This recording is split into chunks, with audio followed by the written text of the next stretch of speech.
dia diajarkan tentang adab-adab. Ya, nak makan ada adab, nak minum ada adab, nak mengaji ada adab. Lagi apa? Nak ada adab, nak berjalan ada adab. Apa saja yang kita lakukan dalam hidup ni ada adab-adab dalam Islam. Kerana apa? Dalam Islam ni apa saja kita buat menjadi ibadah kepada Allah Subhanahu Wa Taala. Dapat pahala kalau ikut adab. Kalau tak ikut adab, dapat dosa. Jadi nak mana? Nak pahala ke nak dosa? Kalau nak pahala, ikut adab-adabnya. Ya? Makan dapat pahala, minum dapat pahala. Bukan puasa, zakat, haji, semayang aja dapat pahala. Apa pun kita buat dapat pahala. Tapi nak ikut adab-adab yang ditetapkan oleh Islam. Baik, kembali kepada cerita Ibn Sina ni tadi. Ya.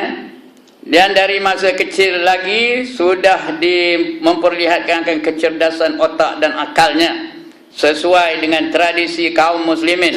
Sejak kecil ia sudah diajar membaca kitab suci Al-Quran dan adab. Ia belajar ilmu hisab, aritmetik. Ilmu hisab tu aritmetik, dia ngirakan angka aja. Kalau dah campur huruf namanya apa? ABC namanya apa? Namanya algebra. Dulu kami kecil-kecil dulu ada aritmetik, ada algebra. Lagi apa? Ada apa? Ada geometri namanya. Tahu? Geometri. Bila kita ada dalam belajar itu. Tiga-tiga tu. Aritmetik ada, algebra ada, geometri ada. Geometri itu apa namanya? Bentuk-bentuk. Bentuk-bentuk ada 3 segi, 4 segi dan sebagainya. Belajar darjah-darjah. Ini darjah 50 darjah, 90 darjah, 120 darjah. Ya. Aritmetik itu kira-kira ada aturan 3 ada, aturan 5 ada, aturan 7 ada, aturan 11 pun ada. Itu namanya aritmetik. Ya, orang dulu pandai aritmetik ni. Hari payahlah, tak tahu saya ada pandai ke tak. Tak mengatakan dia bodoh tidak juga. Tapi tak tahu lah. Tu. Zaman dulu macam itulah. Dia belajar aritmetik. Kemudian lagi aritmetik India. India punya aritmetik, ilmu hisab India. Menjadi murid seorang ahli falsafah bernama Natili. Itu orang India tadi, yang bertempat tinggal di rumah bapanya di Bukhara. Bukhara itu nama satu bandar di Uzbekistan.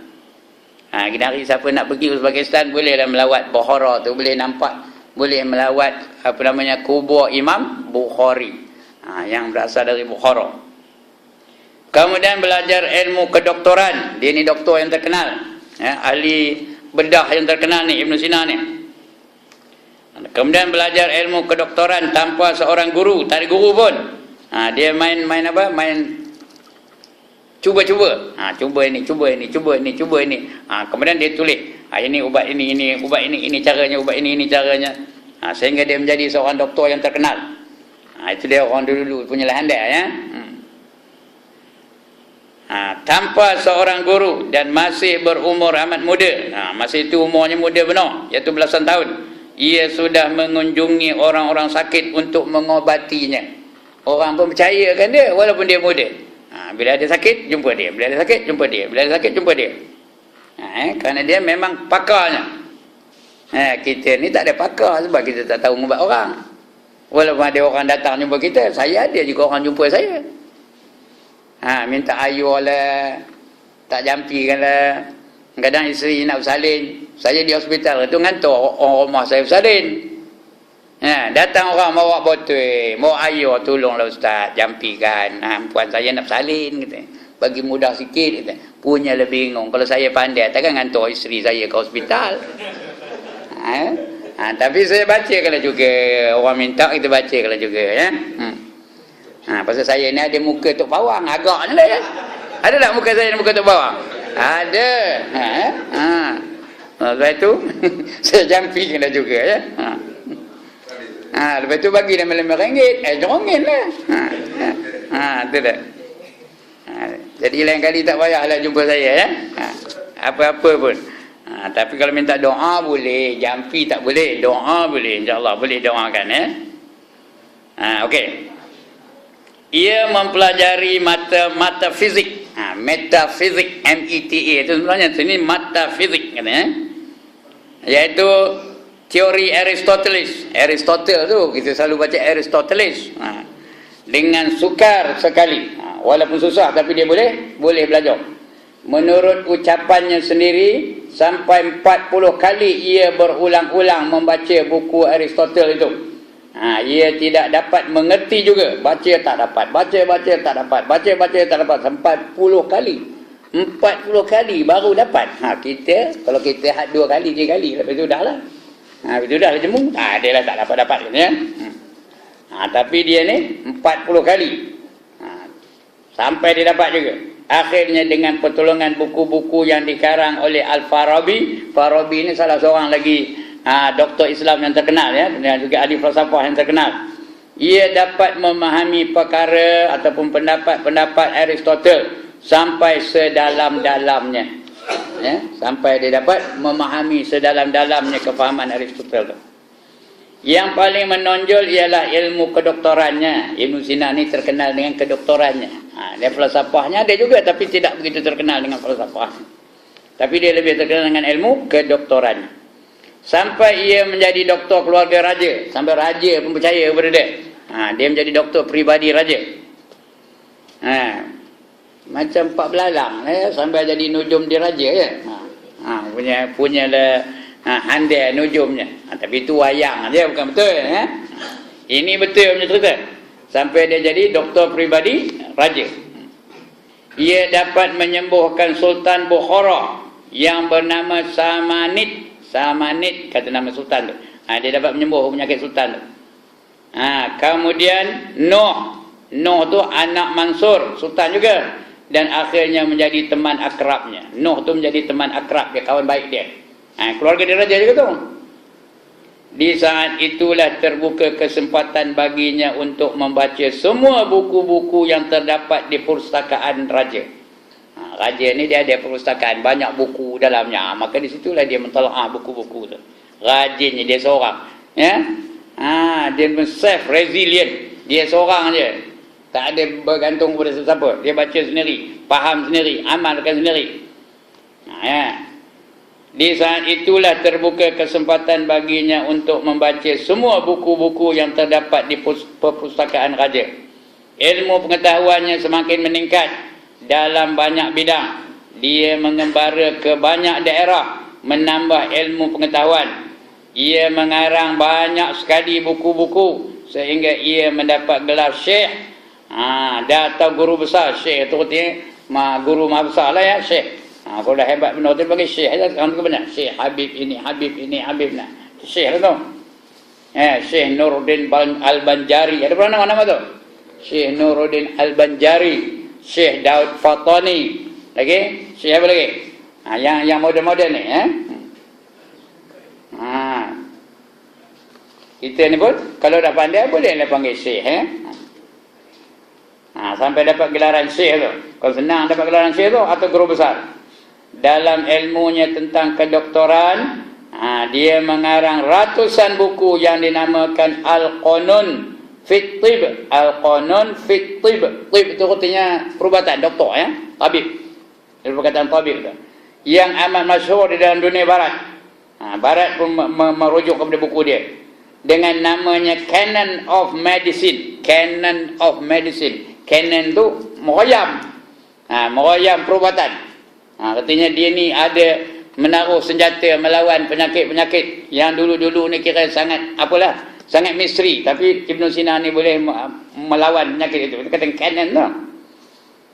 Canon of Medicine yang menjadi satu-satunya teks dalam ilmu kedoktoran. Sampai jadi teks ilmu kedoktoran. Orang nak jadi doktor kena baca buku dia.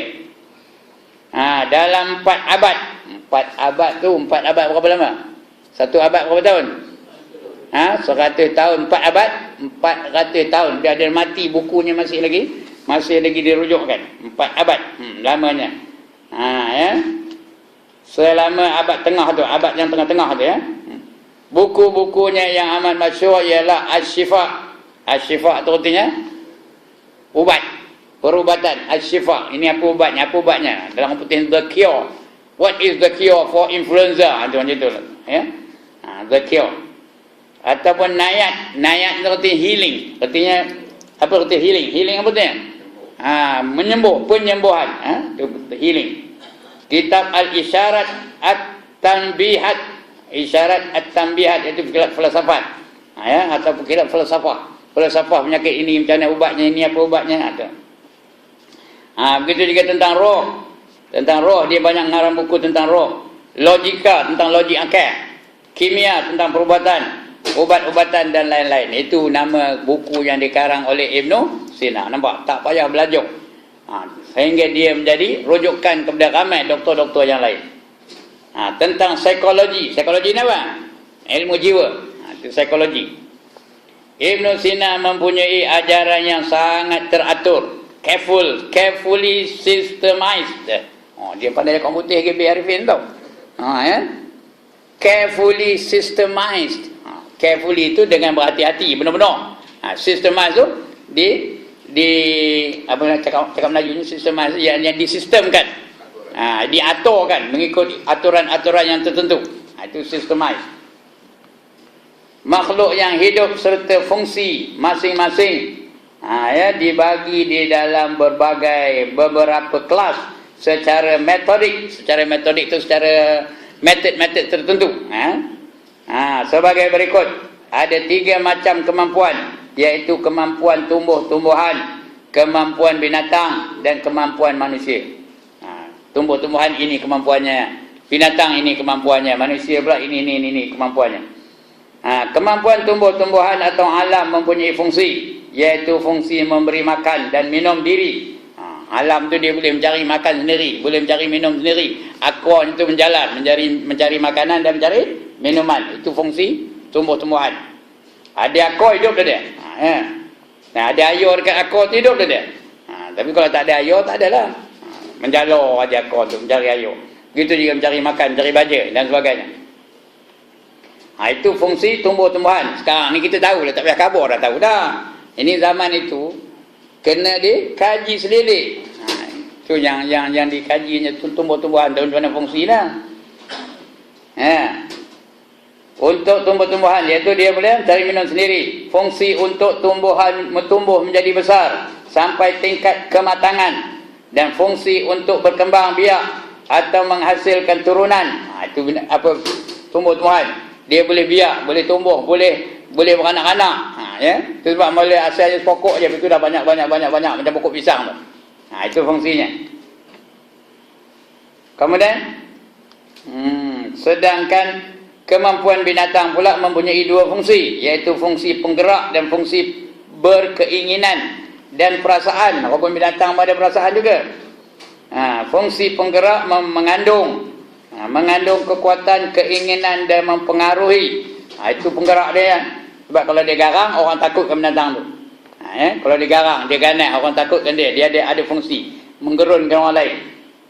Kalau dia kalau dia baik, dia jinak aja, orang pun sayangkan dia, orang tak takutkan dia.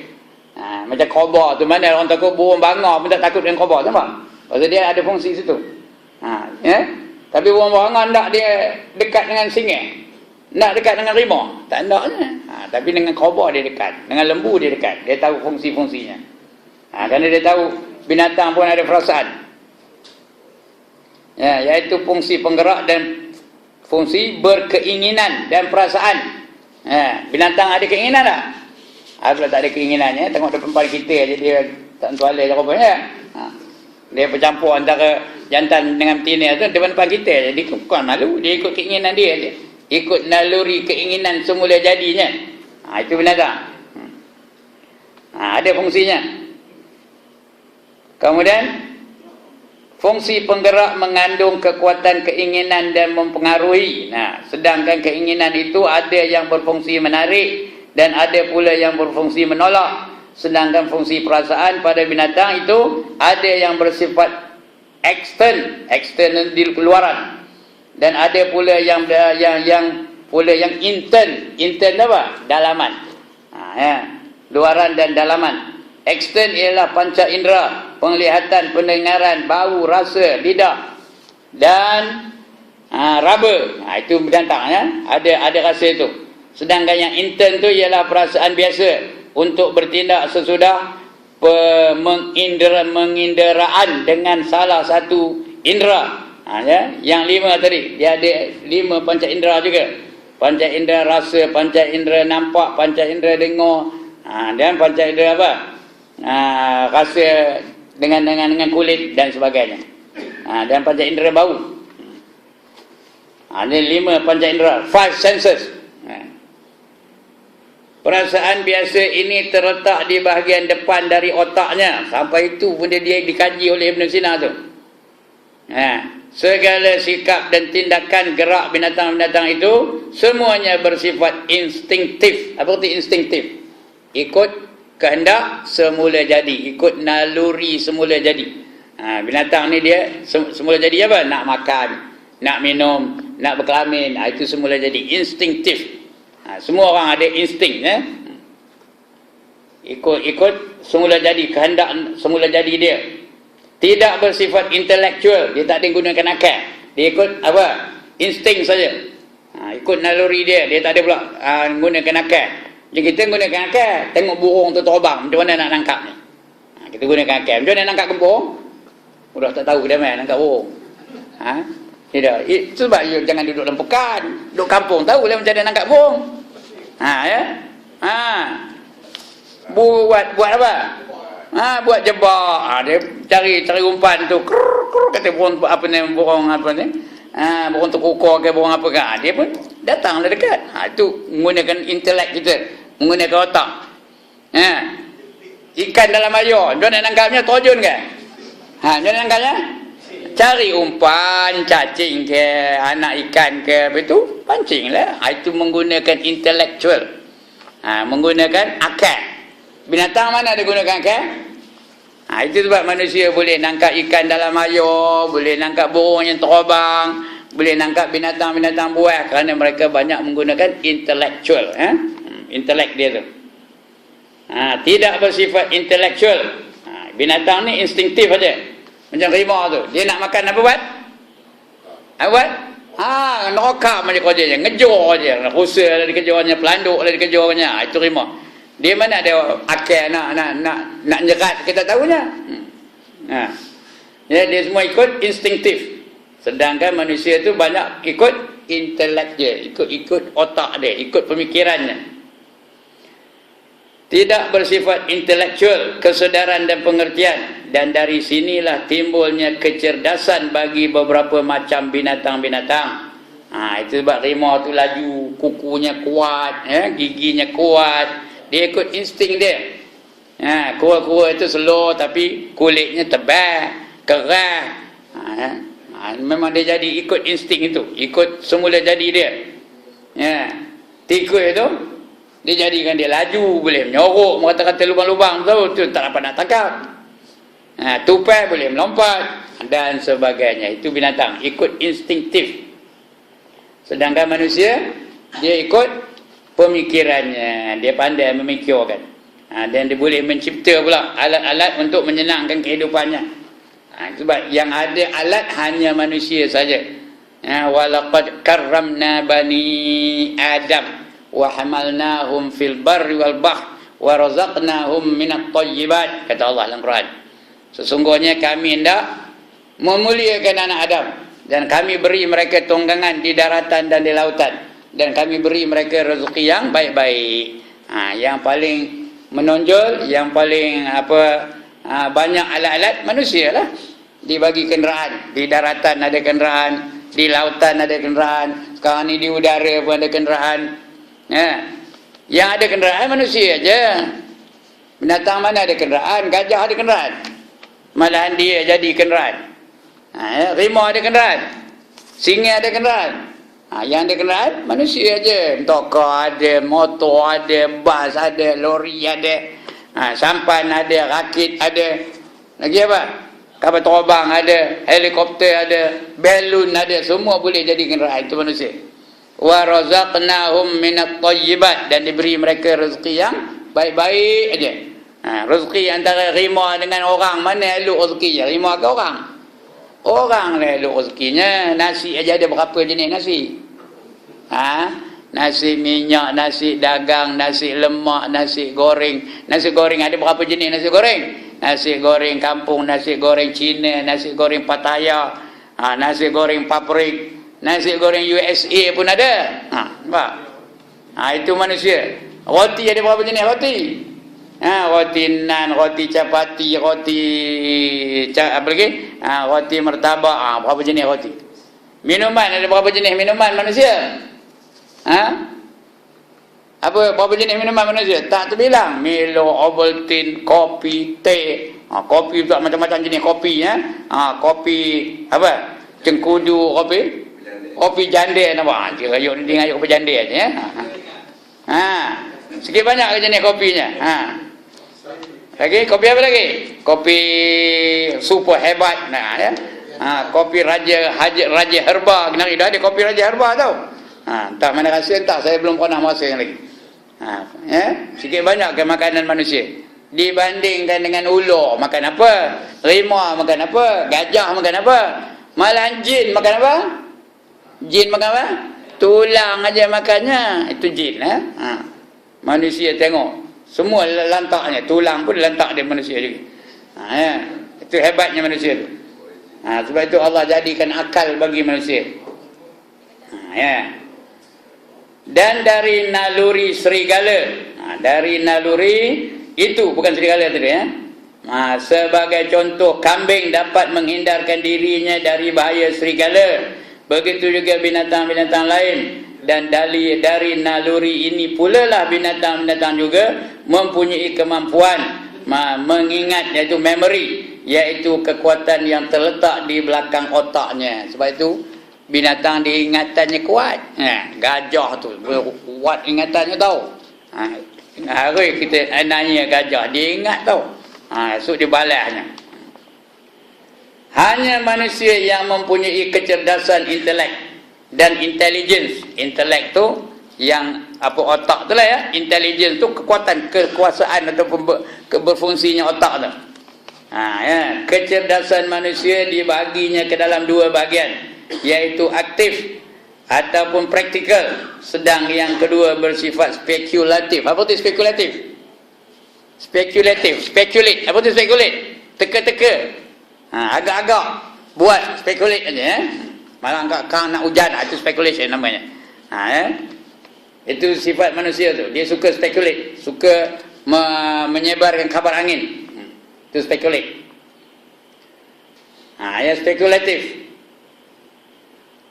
Kemudian manusia juga, kecerdasan manusia dibaginya ke dalam dua bahagian, iaitu aktif yang praktikal, sedangkan yang kedua ialah bersifat spekulatif.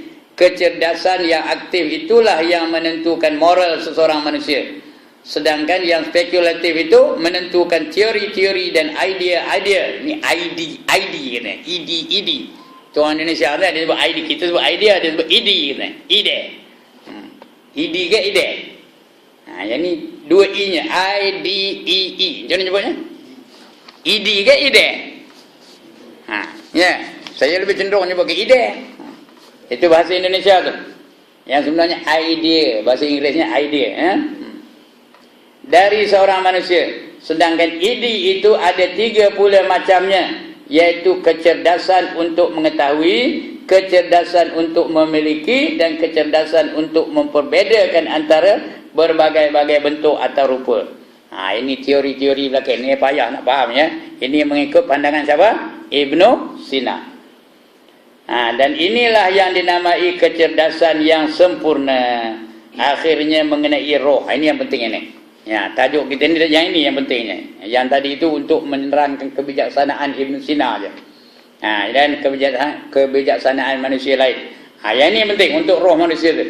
Ada tak roh manusia? Nanti bila dah mati roh tu apa jadi? Yang ini kita nak, yang penting tu ya. Akhirnya mengenai roh manusia, Ibn Sina mempunyai 2 pendapat yang berbeza-beza. Yang pertama, ia berpendapat dengan pendapat Aristoteles, berpendapat sama dengan pendapat Aristoteles, yang mengatakan bahawa roh manusia adalah bersifat baru. Bukan azali. Roh tu baru. Memang ia pun. Yang azali apa? Allah aja. Yang lain tu semua baru. Manusia baru, kehidupan manusia baru, apa saja yang dimiliki manusia semuanya baru. Tahukah baru? Ya Allah, apa arti baru? Cakap Melayu ni apa reti baru? Ha? Ya Allah, cakap Melayu tak reti. Dulu tak ada ginari, ada, itu namanya baru. Ya Allah, demen. Saya memakai baju baru. Artinya apa? Dulu baju saya ni tak ada, hari ni baru ada, itu namanya baru. Lain daripada Allah, semuanya baru. Ini kena ngaji tauhid balik, tuan-tuan. Lain daripada Allah, semuanya baru. Mustahil Allah itu baru. Kerana kalau Allah itu baru, mesti ada yang menjadikan Allah. Mesti ada yang menjadikan Allah. Kalau dia baru, yang menjadikan Allah itu juga akan turut baru. Nah, faham tak? Yang menjadikan Allah itu juga baru. Yang menjadikan Allah itu juga baru. Tak faham lagi ni? Yang menjadikan Allah itu juga baru. Jadi maknanya ini Allah, ini tak dari saya, bukan Allah ni ya. Contoh aja. Ini Allah, yang menjadikan Allah itu baru. Yang menjadikan Allah itu baru. Yang menjadikan Allah itu baru. Jadi bila sudah penyudahnya apa? Tak ada berhentilah, non-stop.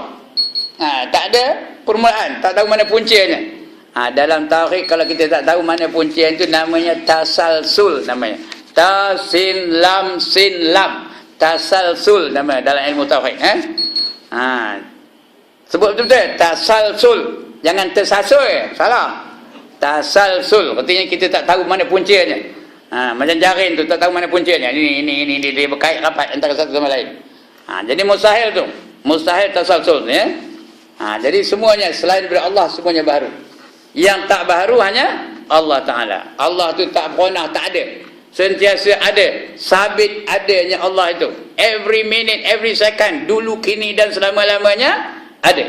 Itu Allah ya. Yang lain semua baru. Matahari itu dah lama ada itu. Baru ke apa namanya, qidam. Matahari itu baru ke qidam? Baru. Walaupun dia dah wujudnya berapa juta tahun sudah ada, tapi baru. Kerana dia asalnya tak ada. Sekarang baru ada. Bulan tu baru, bintang tu baru, apa saja selain daripada Allah semuanya baru. Itu kena ngaji tauhid balik dah tuan-tuan ya. Okey. Jadi semuanya baru belaka. Jadi roh tu baru, kata di Ibn Sina ya. Dia bukannya dari azali, tak ada. Dia adalah baru, mempunyai dua pendapat. Yang pertama berpendapatan dengan pendapat Aristotle bahawa mengatakan roh manusia itu adalah bersifat baru, bukan azali. Azali nanti apa? Azali nanti tidak ada permulaan, itu azali. Sama makna dengan qadim. Qadim pun maknanya tidak ada permulaan, azali pun maknanya tidak ada permulaan. Allah tu tidak ada permulaan, yang lain semua ada permulaan. Ya. Saya ada permulaan, Cikgu Ayub ada permulaan, Tok Imam tadi pun ada permulaannya, Raja Azam ada permulaan, semua orang ada permulaan. Ya. Saya permulaannya tahun berapa? 1942. 7/5 tahun 1942. Ada peristiwa besar berlaku pada hari itu. Siapa tahu? Kuis perdana malam ni. Apa peristiwa besar berlaku pada 7/5 tahun 42? The bombing of Pearl Harbor. Itu yang berlaku ya hari itu. Orang Jepun pergi bom Pearl Harbor di Hawaii tu. Ramai tentera-tentera Amerika mati hari itu. Saya pula hidup kuak mesin Jepun itu dia. Ada mula. Tuan-tuan pun ada mulanya. Puan-puan sana pun ada mulanya. Ada yang dulu, ada yang kemudian daripada saya. Tapi ada permulaan. Allah tidak ada permulaan, adanya Allah tu. Ini kena ngaji sifat 20 balik ni ya. Itu dia. Bukan azali ya, terjadi bersamaan waktu dengan terjadinya tubuh dan badan. Ini kata sama roh tu dengan tubuh badan, tapi dalam Islam bukan apa itu. Dalam Islam Allah jadikan roh dulu. Roh kita ni sudah berada di alam roh lagi. Allah dah kumpulkan roh kita ni semua sekali. Roh saya, roh tuan-tuan, roh puan-puan, roh-roh yang di luar tu, roh Barack Obama, roh Rock Hudson, roh Tony Curtis, roh apa lagi? George Bush, roh Brigitte Bardot, tak kenal? Roh Marilyn Monroe, dah pandai dia menyambung tu. Roh Elizabeth Taylor, pandai ya. Semua dikumpulkan roh-roh tu. Lalu Allah tanya kepada roh-roh tu, alastu bi rabbikum? Apa katanya? Bukankah aku ini Tuhan kamu? Alastu tu bukankah aku Tuhan kamu? Bukankah aku ini Tuhan kamu? Menjawab semua roh-roh tu. Qalu tu apa katanya? Apa tu qalu? Berkata mereka itu. Cuma dapat orang Melayu kalau perkataan qalu tu lain maknanya pula. Kalau qalu tapi habis Ustaz Ibrahim apa jawab dia? Udah qalu kata. Itu dah lain maknanya tu. Sebenarnya qalu tu katanya apa? Berkata mereka itu. Qalu bala syahidna. Bahkan kami menyaksikan kamu ya Allah. Tapi kita dah sampai ke dunia ni lupa penyaksian kita. Lupa bahawa kita dulu pernah menyaksikan Allah. Sebab itu disyariatkan kita supaya mengulang balik penyaksian kita kepada Allah Subhanahu Wa Taala. Iaitu datang wajibnya kita mengucap 2 kalimah syahadah. Mesti mengucap 2 kalimah syahadah bagi orang yang nak masuk Islam. Bagi kita ni yang ada Islam baka ni tak wajib, sunat aja ya. Tapi dalam sembahyang wajib dah. Dalam sembahyang wajib dah. Wajib mengucap 2 kalimah syahadah ya. Kenapa? Memperbaharui penyaksian kita terhadap Allah Taala. Tapi kalau ikut pendapat Ibn Sina ni yang mengikut Aristotle tu, dia mengatakan roh dan jasad sama-sama jadinya. Yang itu tak betul. Jangan terima yang tu ya. Dalam Islam bukan yang tu. Jadi roh bukannya tercipta sebelum terciptanya tubuh. Ini tak betul tu. Ini ikut pendapat dia. Jangan kita terima pendapat itu. Sebagai dalil pendapat ini ialah bahawa roh itu cocok dengan tubuhnya. Itu dalilnya. Roh dengan tubuh itu seimbang, setaraf, secocok ya. Secocok dengan tubuhnya, bersamaan dengan tubuh di dalam macam dan arti, dalam berbagai-bagai macam dan arti sama aja. Dia sesuai aja. Maka tidaklah mungkin bahawa roh itu sudah ada sebelum adanya tubuh. Itu pendapat dia aja, jangan percaya ni. Kita membaca pendapat dia aja. Sekiranya rohnya sudah ada sebelum adanya tubuh, maka pastilah roh itu terbikin dari banyak unsur, bukan dari satu unsur. Atau pastilah dia sendiri dari satu unsur, mempunyai zat yang tunggal. Kedua-duanya adalah mustahil. Kata pendapat dia ni mustahil. Roh yang adanya dikatakan sebelum adanya tubuh tidak mungkin terdiri dari banyak zat atau unsur. Bila terdiri dari banyak unsur, apakah banyaknya itu dari pihak wujud dan bentuk, dari pihak sifat-sifatnya, elemen yang bentuk, ataupun dari pihak nisbah, dari pihak bandingan saja, iaitu relativitinya, sampai terjadi unsur benda material, unsur benda iaitu matter, dengan pengertian bahawa ia bersamaan dengan tubuh dalam kejadian dan unsurnya. Itu pendapat yang pertama. Yang pertama tidak mungkin kerana bentuknya adalah satu, kerana bersamaan jenis dan wujudnya, maka tidaklah ia menerima perbedaan. Jadi tidak menerima akan banyak terbilang. Tak ada banyak roh tu, cukup satu je dengan tubuh. Kerana bentuk roh adalah juga bentuk tubuh. Roh dengan tubuh tu satu bentuk aja. Yang kedua juga tidak mungkin kerana tubuh bila dibandingkan dengan roh adalah satu yang dianggap ada, yang sebenarnya tidak ada. Dianggapkan ada tapi sebenarnya tak ada. Kenapa? Pasal tak nampak. Roh tu tak nampak, tubuh nampak. Jadi maknanya ada dua benda yang berbeza antara roh dan tubuh. Macam mana mungkin ya? Ibn Sina juga mengatakan bahawa roh adalah bentuk dari tubuh. Roh tu bentuk dari tubuh. Macam cahaya ni, dia bentuk bentuk balang cahaya ni. Kalau kopi ni panjang kopi tempatnya, cahaya tu panjang lah jadinya. Dia tu mengikut tempat dia tu. Roh tu macam itulah, kata satu pendapat lain, kata Ibn Sina. Hanya bentuk ini tidak melempah kepada jasad. Tak ada melempah-lempah, kecuali sesudah terjadi persiapan sehingga tubuh dapat menerima bentuk tadi. Begitu jugalah yang terjadi pada yang lain-lain bentuk. Satu bentuk atau rupa tidak akan ada sebelum adanya apa yang dapat menerima bentuk itu. Dia mesti ada bekas yang boleh menerima bentuk itu. Seseorang doktor juga tidak dapat menciptakan bentuk kesihatan kecuali sesudah tersedia suatu benda yang akan dapat menerima kesihatan itu. Dia doktor tak boleh mencipta kesihatan. Kecuali badan kita tu menerima kesihatan itu. Dia sakit apa? Sakit lutut. Sihat lutut itu, baru boleh dia menerima sihat lutut tu. Lagi sakit apa? Sakit kepala. Dia kepala tu mau menerima ubat tu, baru dia sihat jadinya kepala tu. Nak ada benda tu. Sakit tu sakit apa? Begitulah baru dia boleh menerima kesihatan. Kalau tak ada benda tak boleh menerima. Sihat begitu je tak boleh bercerai dengan benda yang menerima kesihatan tu. Seorang doktor juga tidak dapat mencipta bentuk kesihatan kecuali sesudah sedia sesuatu benda yang akan dapat menerima kesihatan itu. Begitu juga tubuh, ia tidak menciptakan roh untuknya sendiri. Bukan tubuh itu mencipta roh, tetapi roh itu melimpah kepadanya. Roh itu pergi kepada tubuh itu. Berasal dari akal yang aktif, iaitu Tuhan. Dia percaya kepada Tuhan balik, kembali kepada Tuhan. Jadi roh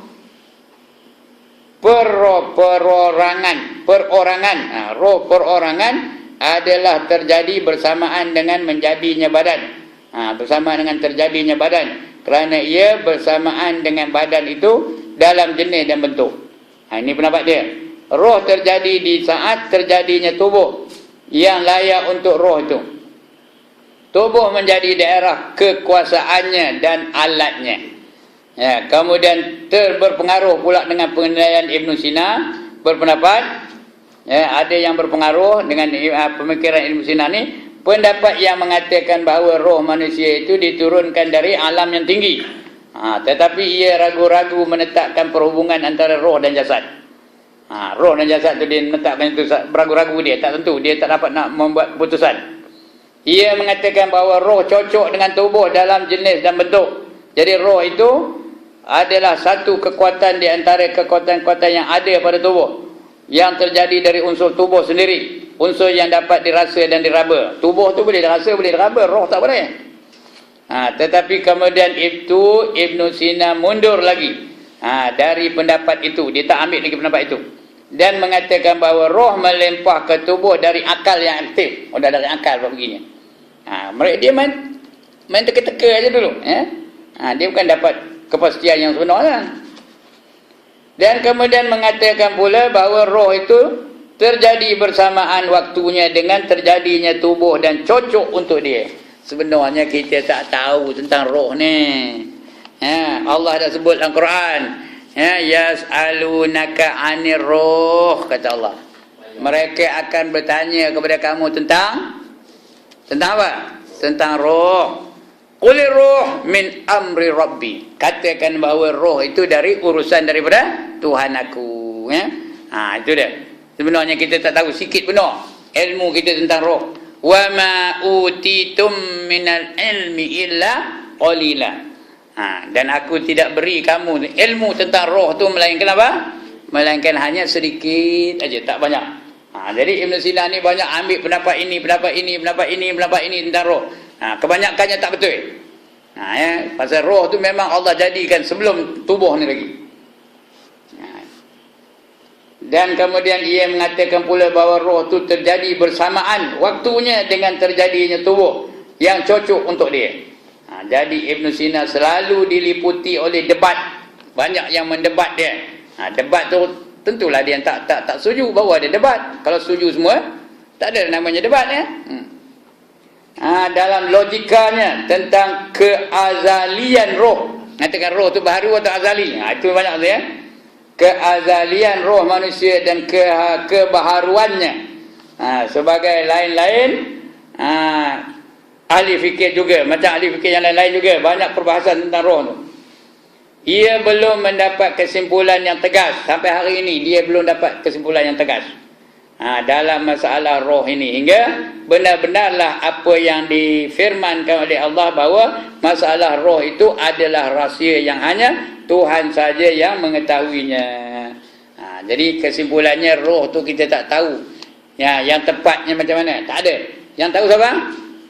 Hanya Allah Ta'ala saja. Qul, katakan ar-ruh min amri rabbi, adalah urusan dari Tuhan aku. Wa ma utitum minal ilmi illa qalila. Dan aku tidak utuskan kamu ilmu tentang roh melainkan hanya sedikit saja. Sebab itu kita tak usah bangga dengan ilmu kita. Walaupun setinggi mana kelulusan kita, ilmu kita ni dibanding dengan ilmu Allah sangat sekumin, sangat sikit aja. Jadi tak payah bangga dengan ilmu-ilmu yang ada pada kita tu. Baik, wallahu alam. Cukup setakat itu. InsyaAllah kita akan baca nanti muka surat 100 berapa? 115. Iaitu tentang ajaran agama Islam. Itu yang penting ya, ajaran agama Islam. Yang ini kita skip lah pasal ada pendapat ini, pendapat ini, tak ada apa faedahnya pun. Kita tahu tentang pendapat-pendapat yang lain dia, lebih-lebih yang bukan Islam. Maka bercerita tentang roh tu begini, tak ada apa faedahnya untuk kita. Yang pentingnya kita kena kenal roh mengikut kacamata Islam. Kalau bukan dari kacamata Islam tak ada apa faedahnya. Kerana kita bukan nak bawa dia tu untuk sembahyang. Pengetahuan tu bukan nak bawa untuk sembahyang pun. Pengetahuan tu nak bawa kita supaya beriman dengan Allah Ta'ala yang menjadikan roh, yang menjadikan tubuh. Itu ya. Jadi kita kena tahu apa dia kandungan ajaran Islam tentang roh tu. Lepas itu baru kita baca tentang alam kubur yang kita nak pergi ya, hidup sesudah mati. Semua orang akan pergi alam kubur nanti. Ya. Wallahu alam. Okay, that is all for tonight. Ya, sila. Ya, insting. Gimana? Jin ada akal. Dia ada intelek. Jin ikut akal. Malaikat ikut akal. Cuma dia tak ada nafsu. Sebab itu malaikat tak reti nak derhaka kepada Allah Ta'ala. La ya'sunallah ma amarahum. Dia tak reti nak derhaka tentang apa saja yang diperintahkan kepada mereka. Yang pandai derhaka dua je. Siapa? Jin dan manusia. Sebab itu jin ada kafir, ada Islam, ada beriman, ada tak beriman, ada yang jahat, ada yang baik. Ya, tiap-tiap orang ni ada jin dalam badan dia. Dia panggil qarin. Qarin tu jin lah. Jin yang ada dalam tubuh manusia. Semua orang kata Nabi ada qarin dalam badan dia. Ditanya sahabat kepada Nabi, kamu tak ada ke qarin? Katanya. Kata Nabi, aku pun ada juga katanya. Tapi qarin aku dah masuk Islam katanya. Dah aku Islamkan dia. Sebab itu qarin aku hanya menyeru kepada kebaikan saja. Berbeza dengan qarin koma. Kadang-kadang ngajak kepada kebaikan, kadang-kadang ngajak kepada kejahatan. Tapi banyak yang ngajak baik kan tak jahat. Yang ngajak jahat tu qarin yang jahat tu. Mengajak kepada kejahatan. Yang baik menyeru kita kepada kebaikan. Itu qarin. Semua orang ada jin belakang. Baik, lagi? Tak ada lagi dah? Dah diam lagi tu? Mana dah setuju lagi dah ya? Okey, setuju dah lah tu. Ya?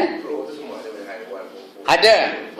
Cuma rohnya mungkin tak berfungsi secara intelek tak ada.